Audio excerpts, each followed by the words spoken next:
Minnesota heads into year 4 under Keegan Cook after a Sweet 16 appearance last season, the first since 2022. 11 players who started a match last year will return, and one who redshirted, the outstanding McKenna Wooker, is back after missing all of 2025. Always great to be joined by Minnesota head man Keegan Cook. I know there is no such thing as an off season, but did you enjoy the 2 weeks or week and a half that you typically get off? Yeah, you know, I spent it in Minneapolis in the Twin Cities with my family and really getting close to the community. So one of my favorite summers for sure. As you start to get ready for this season, I know you played a big role in the scheduling committee as well, getting ready for the year for the Big Ten as a whole. How do you feel like everything came out in the wash in terms of getting programs and coaches what they wanted, especially with the change to just one play, all play, and the addition of the conference tournament? Yeah, it's a mountain of work by all parties, mostly the Big Ten office. But coaches were open-minded, which is always a challenge. But I think they're going to be rewarded with some great matches, some intensity. Having only one chance to play each opponent is going to lead to some memorable nights. Yeah, we look at your schedule, and obviously, listen, if folks are going to complain about one thing, it's the fact that you don't get to play against your arch rival twice. Totally understand that, though it could happen in Fishers the week of Thanksgiving during the Big Ten tournament. So what was your take on adding the tournament and the format of the tournament in which even if you're one of the top 4 seeds, you don't have to play till later on, you still better bring your best because it's a single elimination no matter how you finish during the regular season? Yeah, I think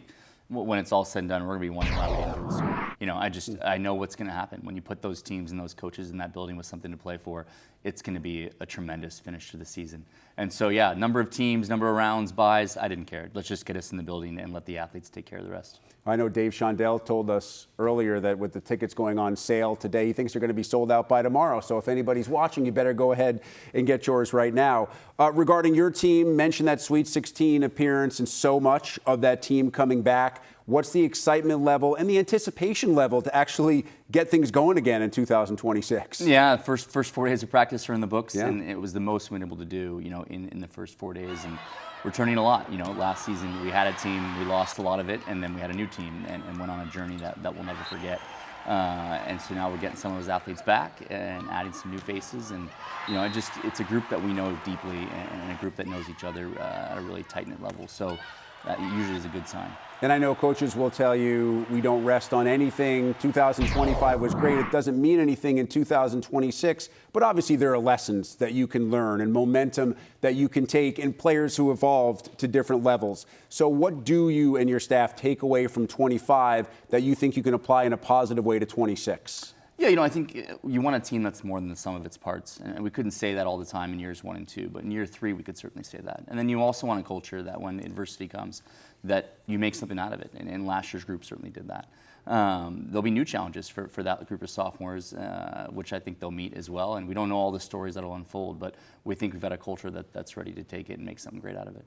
Every great team seems to have players who can be the perfect go-between from the locker room to the rest of the coaching staff. And not just one player, not just the defensive specialist or the outstanding setter, but multiple players. How do you feel like you guys set up in that area in terms of communication between players and staff? Yeah, I think it's about the speed of information, right? I think a great program is really agile. Information flows quickly from the athletes to the players and to the coaches and vice versa. And you'll talk with 2 athletes today that aren't afraid to let me know when I'm doing a good job, when I'm not doing a good job, and vice versa. But it's that speed of information that has become one of our strengths, I think, here as we've deepened our relationships. I love the fact that those student athletes who are sitting behind you heard that comment and nodded right away. Yes, we absolutely will tell Coach whether he's right or whether he's wrong. I think you were right more often than you were wrong last year. And you and your team were able to accomplish what it did despite dealing with a ton of injury, including obviously losing McKenna for the entire year. How were you guys able to overcome those pretty significant injuries? Yeah, I think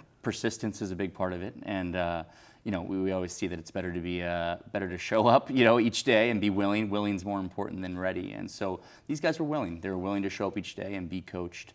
And, you know, sometimes you become who you're supposed to become when you have no other choice. And that's certainly how it was with that group last year. And by the end of it, we were tight and we were battle tested and we had a lot of joy. So, like I said, first 4 days have been special. And yeah, we're getting ready to jump back into practice tomorrow morning. Well, it's great to see McKenna here, and I know it was not what volleyball fans or Minnesota fans obviously had hoped for or expected a year ago. How did it change the philosophy, and how did it maybe benefit some players that now feel more comfortable than they would have had they not seen the playing time?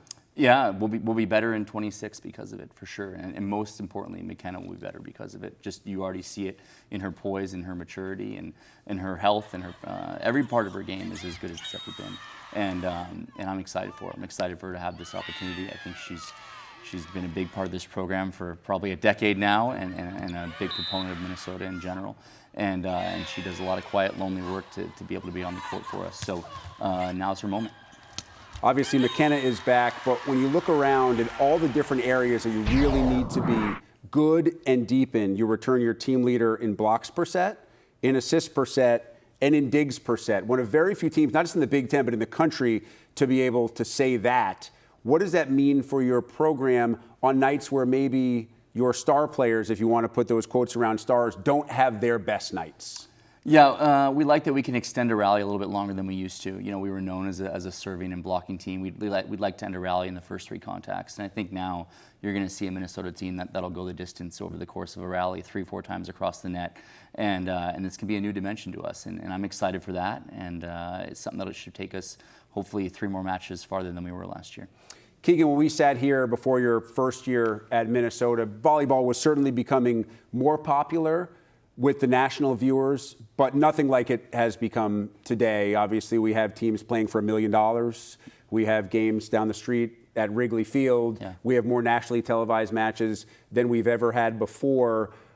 Is it at all surprising to you, the level and the quick trajectory that volleyball has taken really over the past 5 to 7 years to get to this point? There's little moments that surprise me, little milestones that we cross. But no, I mean, people have been working at this for decades. I think people are always surprised how quickly their lives change. It seems like everything's the same, and then all of a sudden your whole life changes. And so a lot of things have been simmering and boiling, and now the athletes and the coaches who are here now get to benefit from that. And we're certainly looking forward to having 2 professional teams in Minneapolis, and the coaches and athletes that'll pass through our gym and our community. I mean, it just, you know, it's the best. And obviously, we need to continue as volleyball fans and those kind of helping try to continue this popularity to remain on that trajectory. What else can be done? What other things still have to be focused on to make sure that this doesn't go to a plateau, that it stays on that upward rise? Yeah, 2 things I think are always beneficial is being open-minded, right? With these new ideas and new events, showing up in person and at home on television. Don't be closed-minded. I know that we have our traditions, but we also have some new ideas and some exciting events coming up, and show up. I think you'll be surprised at how far we can take this. You know, in the beginning of the transfer portal era, I think everybody focused only on the 2 revenue sports and football and men's basketball, and then everybody realized it's going to affect everything. We've seen it a lot in volleyball. We've seen a lot of intra-conference transfers, athletes going from one Big Ten school to another. In your estimation, where are we with the transfer portal? Are we in a very good space with it if it's used correctly, and are there areas that we need to address? I think we're in a much more stable place than we were a few years ago. I think the timing of when the portal opens is something that's on our coach's mind, you know, and making sure it's not disruptive to teams while they're in season. And that we get athletes in a place where they can make really good academic decisions to extend their careers. I like where we're at. I like the graduate players that we've brought to Minnesota. Every transfer that we've brought has had an impact for us, and not just on a short-term basis. They've become part of our program, and those kinds of meaningful experiences make you more open-minded and positive about the transfer portal. So what's your approach? What's the staff's approach when you guys are going into the portal to address a need? What are the things that you're considering when you're considering bringing a player to the Twin Cities? Oh, man.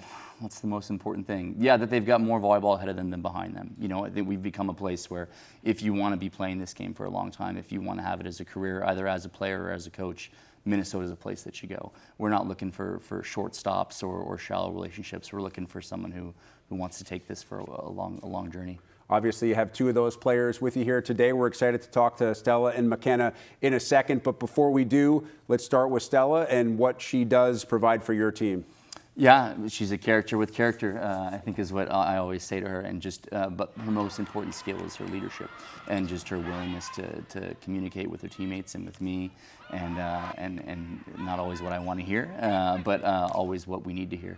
And yeah, she's just the beginning of her journey. You know, she's got 3 more seasons with us, and the best is ahead for her for sure. Is that on her locker, character with character? It should be. Yeah, it should be. Yeah. Not so sure she's a big fan of it. We'll have that conversation in just a minute. As for McKenna, obviously the return highly anticipated by you, by all college volleyball fans. What are you hoping for from her in 2026? Oh man, yeah, just that people can see her as we get to see her every single day. You know, it's so hard night in, night out to show up and be yourself in these different environments. And the things I've seen her do in our practice gym, you know, and the things I've seen her do in matches over her career, you just want her to show up and be herself as many nights in a row as she can. And so that's what I wish for her most, is to really enjoy this last ride at Minnesota. I think I read a quote from you that when you saw her early in her career, either maybe even as a young high schooler or a young teen, that you said it should be illegal, or somebody at that age can't really be that good? Yeah, I watched a few points and I was just, you know, I think I walked away from the court saying that's not right. You know, no one should be able to do that. And yeah, I certainly didn't know that I'd have the opportunity and the privilege to coach her years down the road. I was going to say the perspective is a little bit different when she's doing it for your team, right? Absolutely. Minnesota head coach Keegan Cook, always great to catch up. Wish you nothing but the best of luck in 2026. Thank you much.